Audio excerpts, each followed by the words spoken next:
ভালো থেকো সব সময়। হ্যাঁ, তুমিও ভালো থেকো। বিয়ে কবে করবে? জানি না আদৌ কপালে বিয়ে শাদী আছে কিনা। তোমার বউকে বলে দিও আমি যেই হাত ধরেছি ওই হাত যেন না ধরে। তোমার জামাইকেও বলে দিও আমি যে গালে কিস করছি ওই গালে যেন আর কিস না করে। আমরা যেই জায়গায় দুজন মিলে ঘুরছি তুমি তোমার বউকে নিয়ে ভুলেও সেই জায়গায় আর যাবা না। বউয়ের মন রাখতে মাঝে মাঝে যেতেও হতে পারে। তুই নেই মাত্র কইলে তুই আর বিয়ে করবি না। এটা তো তোমার কথায় কথায় বললাম। তোর স্বভাব আমি ভালো করে জানি, আমি তো তোর কথা উনানে লেগে কইতেছিলাম। ছেড়েই তো চলে যাচ্ছ, তাহলে আবার এইগুলো কেন বলতেছো? ঠিকই তো বলছো, আমি কেন এগুলো বলতেছি এখন? আমাকে ছেড়ে খুব ভালো থাকবে তাই না? ভালো তো থাকতাম, কিন্তু এই 2-3 বছরে তো হাজার হাজার টাকা খরচ হয়ে গেছে আমার। ঘুরতে গেলে গাড়ি ভাড়া তো আসছি, ফুচকা খাওয়ানো, চটপটি খাওয়ানো, আইসক্রিম খাওয়ানো, এইগুলোর পিছনে 70 টাকা গেছে আমার। কষ্ট পেও না, যখন জামাই হবে টাকা পয়সা হলে তোমাকে সব শোধ করে দিব।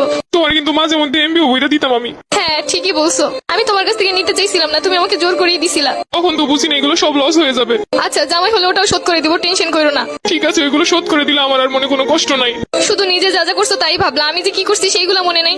একদিন কচু শাক রান্না করে নিয়ে আসছিলাম, লাল শাক বোনা করছিলাম, তোমাকে ছেড়ে খাইতে পারতেছিলাম না তাই বক্স ভরে তোমাকে এনে দিছিলাম। আচ্ছা, আমার যখন বউ হবে আমিও তোমাকে লাল শাক আর কচু শাকের তরকারি রান্না করে বাটি ভরে দিয়ে আসবো।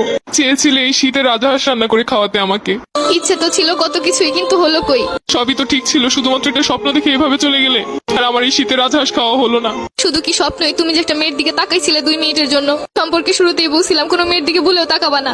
তুমি শুধু তাকানোটাই দেখলে, কিসের জন্য তাকাইছি সেটা তো একবারও জানতে চাইলে না। ওই মেয়েটার অন্য গাড়িতে পেঁচে যাচ্ছিল, আমি মেয়েটাকে বাঁচানোর জন্য ওকে ইশারা করে বুঝাচ্ছিলাম। আমি বেঁচে থাকতে অন্য কেউ মরে যাচ্ছে বলে তোমার এত কষ্ট হচ্ছিল?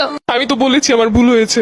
কিছু কিছু ভুলের কখনো ক্ষমা হয় না, এটা তো জানো। আর তুমি তো জানো আমি সবকিছু সহ্য করতে রাজি, কিন্তু মেয়েদের ব্যাপার নিয়ে একদমই সহ্য করতে পারি না। তাই তো আর আটকাতেও পারছি না। দোয়া করি সুখে থাকো সব সময়। তুমি আমাকে খুব সহজে ভুলে যেতে পারবে তাই না?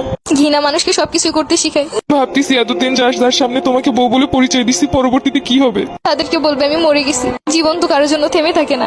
আচ্ছা, কিছু মনে না করলে একটা কথা বলি। আমি যা আবেগের বসে তোমার একটা পায়েল কিনে দিছিলাম, ওই পায়েলটা কি ফেরত দেওয়া যাবে? জানোই তো আমার কাছে অত বেশি